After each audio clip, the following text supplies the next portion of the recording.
बिस्मिल्लाहिर्रहमानिर्रहीम।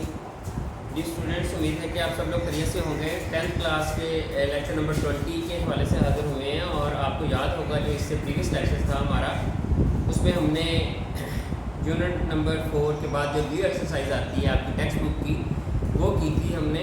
और मैंने आपको वो लेक्चर की कदर शॉर्ट था, उसमें मैंने आपको यही बताया था कि आप इस व्यू एक्सरसाइज को अच्छे तरीके से MCQs को तैयार करेंगे और जो उसमें क्रिएटिव राइटिंग है वो थोड़ी प्रैक्टिस करेंगे। उम्मीद है कि आप लोगों ने की होगी।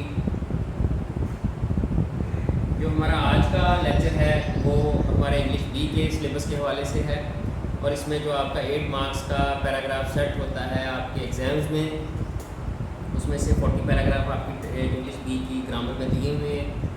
तो उनमें से हम 15 पहले लेक्चर्स में कर चुके हैं। आज हम 16 से स्टार्ट करेंगे और हमारे टाइम में जितने कवर हो सकेंगे 4 और 5 पैराग्राफ वो करेंगे और साथ उसके 10 पेयर ऑफ वर्ड्स हम करेंगे और यही आपकी डायरी होगी। एंड में मैं डायरी साइन करूँगा। अभी आप देखें हमारा जो 16 नंबर पैराग्राफ आपको बोर्ड पर भी नज़र आ रहा होगा, इम्पॉर्टेंट पैराग्राफ है एग्जामिनेशन पॉइंट ऑफ व्यू से। दूध एक मुकम्मल ग़िज़ा है। यहाँ पर मुकम्मल का मतलब वैसे कंप्लीट होता है, लेकिन यहाँ पर हम परफेक्ट मुकम्मल भी हर लिहाज से जो एक चीज़ जामे होती है उसके लिए बोला जाता है परफेक्ट। जैसे आप कहते हैं कि यार इस चीज़ में बड़ी परफेक्शन है, तो मतलब ये कि जामियत है, बड़ा मुकम्मल है ये चीज़। तो यहाँ पर जो है दूध एक मुकम्मल ग़िज़ा है, ये सिंपल इस्तेमाल वाला फिक्र है, इसमें कोई टेंस इन्वॉल्व नहीं होता, कोई वर्ब इन्वॉल्व नहीं होता। इसलिए तो milk is a perfect food या milk is a perfect diet, दोनों में से कुछ भी आप लिख सकते हैं, वो ठीक होगा। यहाँ पर परफेक्ट फूड लिखा हुआ है वो भी ठीक है, डाइट लिखे वो भी ठीक है। ये मीठा और लजीज होता है। It is sweet and delicious. इसका रंग सफ़ेद होता है। Its colour is white. इसमें कोई वर्ब नहीं है तो इसलिए ये सिंपल टेंसेस के फिक्र होते हैं, ताकि के की वजह से आप ये ना समझें कि हम इसको प्रेजेंट इंडेफिनिट टेंस कहेंगे, बल्कि ये सिंपल सेंटेंसेस हैं, इनमें कोई वर्ब नहीं है। इसलिए हम ज़्यादातर दूध गाय और भैंस से हासिल करते हैं। We get milk mostly from cows and buffaloes. गाय को काउ कहते हैं इंग्लिश में और भैंस को बफलोज कहते हैं। दूध हमें सेहतमंद और ताकतवर बनाता है। Milk makes us healthy and strong. Strong mean ताकतवर और सेहतमंद मीन हेल्दी। हम में से दही, मक्खन और पनीर भी बनाते हैं। वी आल्सो मेक, दही को योगर्ट कहते हैं, मक्खन को बटर कहते हैं और पनीर को चीज़ कहते हैं। We also make yogurt, butter and cheese from it. बच्चों और मरीजों के लिए दूध बेशकीमत ग़िज़ा है। मिल्क इज़ अ वैल्यूएबल, बेशकीमत valuable. Milk is a valuable food for children and patients. बच्चे चिल्ड्रन, सिंगुलर चाइल्ड होती है, जमा चिल्ड्रन होती है, और पेशेंट्स मरीज़, जमा में एस लगा दें तो पेशेंट्स बन जाएगा। बेशकीमत ग़िज़ा है, वैल्यूएबल, बेशकीमत। दूध को हमेशा उबाल कर इस्तेमाल करना चाहिए। ये शुड के साथ पैसिवाइज है। Milk should always be use after boiling it. Milk should always be use after boiling it. ये आपका एक पैराग्राफ हो गया, पैराग्राफ नंबर 16। अब हम 17 की तरफ जाएंगे। पैराग्राफ नंबर 17, ये भी इम्पोर्टेंट पैराग्राफ है।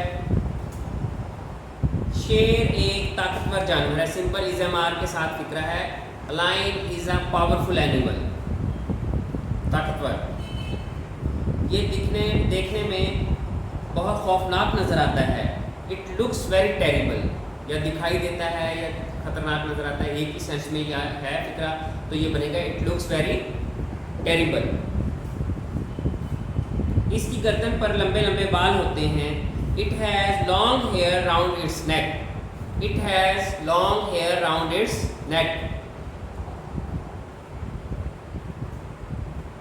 ये अफ्रीका और एशिया के जंगलों में पाया जाता है। Passive voice present indefinite tense का। इट इज़ फाउंड पाया जाता है। It is found in the forest of Africa and Asia. ये गारों में रहता है। इसे जंगल का बादशाह कहते हैं।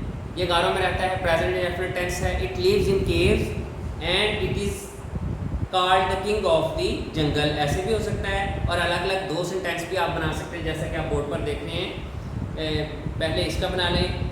ये गारों में रहता है। इट लिव्स इन केव्स उसके बाद उसे जंगल का बादशाह कहते हैं। इट इज़ कॉल्ड, ये पैसिव वॉइस के सेंस में हो जाएगा, तो प्रेजेंट डेफिनेट टेंस का passive. It is called the king of the जंगल।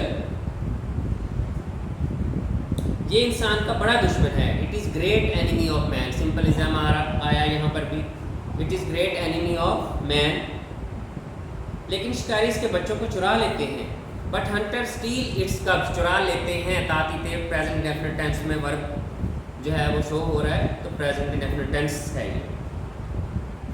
वो उनको सुधारते हैं और सर्कस में इनसे काम लेते हैं। सुधारना का मतलब होता है ट्रेन करना। दे ट्रेन दैम, वो उनको सुधारते हैं। मेक दैम, और इनसे लेते हैं परफॉर्म इन सर्कस, और उनसे सर्कस में काम लेते हैं। 70 पैराग्राफ भी आपका कंप्लीट हो गया। जब आपको ये पैराग्राफ बेटा पढ़ाए जाएँ, आप लेक्चर सुन लें, तो उसके फ़ौरन बाद इनको एक दफ़ा टेंस वाइज इसको तैयार कर लिया करें, पढ़ लिया करें। उससे ये होगा कि इसको याद करने की ज़रूरत नहीं रहेगी। अगर आप अकॉर्डिंग टू द टेंस फिक्रे की पहचान कर लेंगे तो आपको ट्रांसलेट करना आ जाएगा, क्योंकि आपको ऑलरेडी 9th क्लास में टेंसेस और ग्रामर की ये सारी चीज़ें आपको सिखाई हुई हैं। 80 नंबर पैराग्राफ देखें। एक नौजवान बाग में बैठा था, ये भी इंपॉर्टेंट पैराग्राफ है। A young man was sitting in a garden, बैठा था कंटिन्यूस की फॉर्म में होगा, पास्ट कंटिन्यूस की फॉर्म में बैठा था, सिटिंग इन अ गार्डन। वो कुछ फिक्रमंद था। He was a bit worried. कुछ देर के बाद एक बूढ़ा आदमी बाग में दाखिल हुआ। An old man entered the garden after some time, कुछ देर के बाद सम टाइम। उसने नौजवान को एक खत दिया। He gave the young man a letter, he gave a letter to the young man भी हो सकता है। नौजवान ने खत खोला और उसे पढ़ा। The young man open the letter and read it. ये read read form of verbs हैं। रीड की रेड, लेकिन स्पेलिंग वही होते हैं। प्रोनाउंसिएशन जो सेकंड और थर्ड फॉर्म का होता है वो रेड होता है। वो खत पढ़कर बहुत खुश हुआ। He became very happy to read the letter. इसके फिक्रमंदी के आसार गायब हो गए। फिक्रमंदी कहते हैं एंजाइटी को गायब होना, डिसअपीयर्ड। द साइंस आसार, the signs of his anxiety disappeared. उसने बूढ़े आदमी का शुक्रिया अदा किया। He thank the old man. उसने बूढ़े आदमी का शुक्रिया अदा किया। He thank the old man. Paragraph number 18 भी आपका कंप्लीट हो गया। ये लास्ट सेंटेंस जो इस पैराग्राफ का था 18 का, ये भी आपका बेटा पास्ट इंडेफिनिट टेंस था। थैंक से जाहिर है। आगे पैराग्राफ नंबर 19 है। ये भी इंपॉर्टेंट पैराग्राफ है। ये मिड में पैराग्राफ नंबर 14 से लेकर 20 तक जितने भी पैराग्राफ हैं ये सारे इंपॉर्टेंट हैं। और आप अगर प्रीवियस एग्जाम्स के पेपर्स देखें तो उनमें ये पैराग्राफ सेट हुए हैं, इसलिए मैं इनको इंपॉर्टेंट कहता हूँ। लाहौर एक पुराना और तारीखी शहर है। पुराना कहते हैं ओल्ड, और तारीखी कहते हैं historical. Lahore is an old and historical city. ये दरिया रावी के किनारे वाक़ है। It is situated on the bank of the river Ravi. ये वो पंजाब का दारुल-हुकूमत है। It is the capital of Punjab province. इस शहर में बहुत सी तारीखी इमारतें हैं। There are many historical buildings in this city. Badshahi Masjid दुनिया की सबसे बड़ी मस्जिदों में से एक है। The Badshahi mosque is one of the biggest mosque in the world. Shahi Masjid के पास ही अल्लामा इकबाल का मज़ार है। Close to the Shahi mosque is the tomb of Allama Iqbal. Iqbal ने हमें पाकिस्तान का तस्वुर दिया। Iqbal give us the idea of Pakistan. करारदाद पाकिस्तान लाहौर ही में मंजूर की गई। The Pakistan resolution was passed in Lahore. करारदाद की इंग्लिश रेजोल्यूशन होती है। आपने पाक स्टडीज़ इंग्लिश मीडियम स्टूडेंट्स आपने पढ़ा होगा वहाँ पर भी। ये मीनार पाकिस्तान उस करारदाद की याद में तमीर किया गया। The Minar Pakistan was build in the memory, याद मेमोरी ऑफ दिस रेजोल्यूशन, करारदाद रेजोल्यूशन। ये इकबाल पार्क में तमीर किया गया। It was build in Iqbal park. ये 19 हो गए बेटा आपके। अब हम 20 भी कर लेते हैं, इसमें उसके बाद फिर ऑफर्स करेंगे। अलादीन चीन के शहर बीजिंग में रहता था। Past indefinite tense. Aladdin lived in Beijing, a city in China.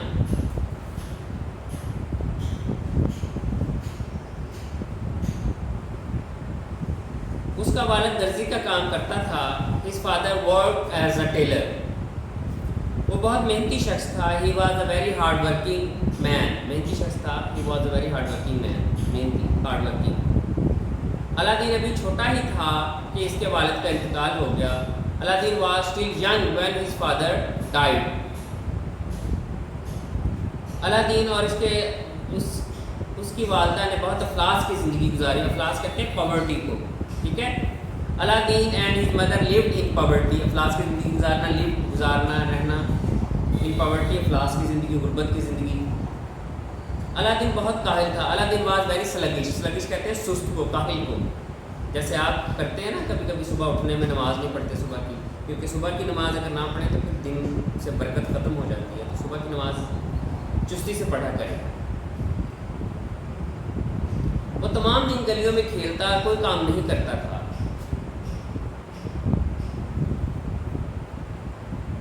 Aladdin was very sluggish. He played, वो तमाम दिन गलियों में खेलता है, played in streets all day long and did nothing, और कुछ नहीं करता था, कोई काम नहीं करता था, डिड नथिंग। अलबत्ता वह जिस्मानी तौर पर मजबूत और ताकतवर था। However he was physically strong and powerful. ये आपके 20 पैराग्राफ कंप्लीट हो गए हैं। आपको डायरी थोड़ी सी बात इसलिए ज़्यादा दी जाती है कि आपको पता होना चाहिए कि आपको डेली 4 लेक्चर्स की डायरी मिलती है, 8 डायरीज नहीं मिलती। तो ये चीज़ ज़हन में रखकर काम किया करें। एटलीस्ट आपको 20 मिनट्स का लेक्चर सुनने के बाद 1 घंटा उस सब्जेक्ट को तैयार करना चाहिए, पढ़ना चाहिए। तो टोटल आपकी 20 मिनट्स का अगर लेक्चर हो तो 2 घंटे अगर ये बनते हैं तो इसके अलावा 4 घंटे आपको और पढ़ना चाहिए। 24 आवर्स में 6 आवर्स आपकी ड्यूटी है पढ़ने की। और अभी भी ये स्कूल आवर्स से तो कम है ना। स्कूल आवर्स में आप 6 आवर्स स्कूल पढ़ते थे, फिर 3 to 4 आवर्स अकेडमी या कोई घर में, या जैसे होमवर्क होता है तो 10 आवर्स की स्टडी बनती है, तो अब सिर्फ 6 आवर्स की बनती है। तो इसलिए बेटा इसको साथ साथ करें, ये आप लोगों के लिए बहुत ज़रूरी है। अब हम पेयर ऑफ वर्ड्स करते हैं। आपको याद होगा लास्ट टाइम जो हमारे जितने भी लेक्चर्स हुए हैं उनमें हमने 45 तक पेयर ऑफ वर्ड्स किए थे। आज हम 46 से 55 तक करेंगे, और इस तरह 10 पेयर ऑफ वर्ड्स भी आपके पैराग्राफ में शामिल हो जाएंगे diary. 46 paragraph pair of words. Number 1 है pair minor. He is a minor. Minor कहते हैं कानकुन को, वो जो कानकनी करते हैं, पहाड़ खोद कर चीज़ें निकालते हैं। दूसरा है माइनर, मामूली। The problem is minor one, we can solve it easy. Problem हल्का फुल्का सा है, छोटा है, हम इसको आसानी से सॉल्व कर सकते हैं, ठीक कर सकते हैं। उसके बाद है necessity. Bread is the basic necessity of life. ज़रूरत, बुनियादी ज़रूरत, यानी जिसके बगैर बिल्कुल गुजारा ना हो। जैसे फॉर एग्जाम्पल अगर हम ब्रेड, रोटी को कंपेयर करें पिज़्ज़े के साथ, तो रोटी के बगैर गुजारा नहीं है, पिज़्ज़ा ना भी खाएंगे तो गुजारा हो जाएगा। इसी तरह आप रोटी को कंपेयर करें बर्गर के साथ, तो रोटी के बगैर गुजारा नहीं है, बर्गर आप जिंगर नहीं भी खाएंगे तो गुजारा हो जाएगा। ये होता है एक ज़रूरत, इंतहाई ज़रूरत में फ़र्क, और एक जो है वो आपकी जो उसको बोलते हैं अयाशी कह लें, उसमें फ़र्क। दूसरा है necessary. It is necessary for the student to do their homework. Necessary mean ज़रूरी होना किस चीज़ का। It is necessary for the, ये स्टूडेंट्स के लिए लाजम है, नेसेसरी है, ज़रूरी है कि वो अपना काम मुकम्मल करें। आगे है ऑब्जर्वेशन। ऑब्जर्वेशन का मतलब होता है मुशाहदा। उस्मा हैज़ क्विक ऑब्जर्वेशन। उस्मा का मुशाहदा बहुत अच्छा है। Observance of laws. ऑब्जर्वेंस का मतलब होता है फॉलो करना। Observance of laws is necessary for every citizen. हर एक शहरी के लिए कानून की पैरवी करना लाजमी। आगे है PROPHET, प्रॉफिट। प्रॉफिट का मतलब होता है पैगंबर, और PROFIT, प्रॉफिट का मतलब होता है मुआवजा, फ़ायदा, मुनाफा होना। प्रॉफिट, हज़रत मोहम्मद सल्लल्लाहु अलैहि वसल्लम इज़ द लास्ट प्रॉफिट। हज़रत मोहम्मद सल्लल्लाहु अलैहि वसल्लम आखिरी पैगंबर हैं। और प्रॉफिट का मतलब है he made a huge profit, उसने बहुत ज़्यादा मुनाफा कमाया इन द बिजनेस, कारोबार में लास्ट ईयर, पिछले साल। आगे है populace. China is a populace country, आबादी वाला, बहुत ज़्यादा गुंजान आबाद, जिसको आप बोलते हैं पॉपुलस। और पॉपुलर, मशहूर। Yasmin is very popular among her friends. Yasmin अपने दोस्तों में बहुत मशहूर है। आगे है principal. The principal of college is very kind. Principal कहते हैं स्कूल या कॉलेज के सरबराह को प्रिंसिपल। और आगे प्रिंसिपल है असूल, PRINCIPL। इसमें अक्सर स्टूडेंट्स गलती करते हैं, इसको गौर से देखें। दूसरा प्रिंसिपल है असूल। कायदे वाज मैन ऑफ प्रिंसिपल्स। कायदे असूलों के आदमी थे, असूलों वाले आदमी थे। आगे है PAEC, पीस कहते हैं टुकड़े को। PIECE पीस, जैसे आप चिकन पीस बोलते हैं ना, ये वाला पीस होता है, give me a piece of job. और आगे पीस अमन, let me do my work in peace, मुझे अमन से सुकून से अपना काम करने दो। आगे PREY prey, the hunter ran after his prey, prey कहते हैं शिकार को, शिकार के पीछे भागा, हंटर कहते हैं शिकारी को। और PREY प्रे दुआ करना, जैसे आप नमाज है, नमाज भी एक दुआ है, नमाज के बाद भी दुआ करते हैं। I shall pray to Allah for your success, मैं अल्लाह ताला से तुम्हारी ये कामयाबी की दुआ करूँगा। आगे है PEOPLE, people, people of Pakistan love their country, people कहते हैं किसी एक मुल्क के जो लोग होते हैं उनको पीपल बोलते हैं, जमा में भी और सिंगुलर में भी। जबकि जो पीपल्स होते हैं वो मुख्तलिफ जो सेक्ट्स के या मुख्तलिफ जो आप समझ लें कि कंट्रीज़ के लोग किसी एक जगह पर इकट्ठे हों तो उसको हम पीपल्स बोलते हैं। People representatives of different peoples were present in the meeting, बहुत सारे लोगों के नुमाइंदे इस मीटिंग में मौजूद थे, यानी A group, B group, C group, D group, बहुत से ग्रुप्स के जो नुमाइंदे होंगे वो पीपल्स कहलाएंगे। या एक मुल्क में बसने वाले जब मुख्तलिफ सेक्ट्स की बात हो रही होगी, मुस्लिम मज़ाहिब की, ईसाइयत की, यहूदियत की, इस्लाम की, वो लोग सारे मिलकर पीपल्स कहलाएंगे। वैसे पीपल की जो जमा होती है सिंगुलर और प्लूरल, वो पीपल ही होती है। क्लियर हो गया? उसके बाद आपका लास्ट वन है pore. There are many pores in our body, pores कहते हैं मसामों को, मसाम जहाँ से स्वेटिंग होती है हमें पोर्स होते हैं। और POUR pour something to the cup, उंडेलना, कप में थोड़ी चाय उंडेल। तो यहाँ तक बेटा आपके ये 55 पेयर ऑफ वर्ड्स हो गए। जो आपकी डायरी है लेक्चर नंबर 20 की, वो डायरी आपकी है पैराग्राफ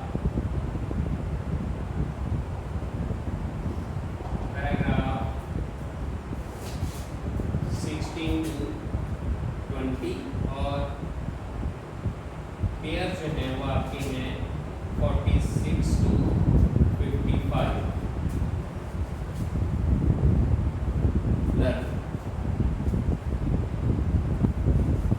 ये आपकी डायरी है बेटा लेक्चर नंबर 20 की। और इंशाल्लाह ताला नेक्स्ट लेक्चर में हम हाजिर होंगे पैराग्राफ या SMS की एक चीज़ पढ़ने।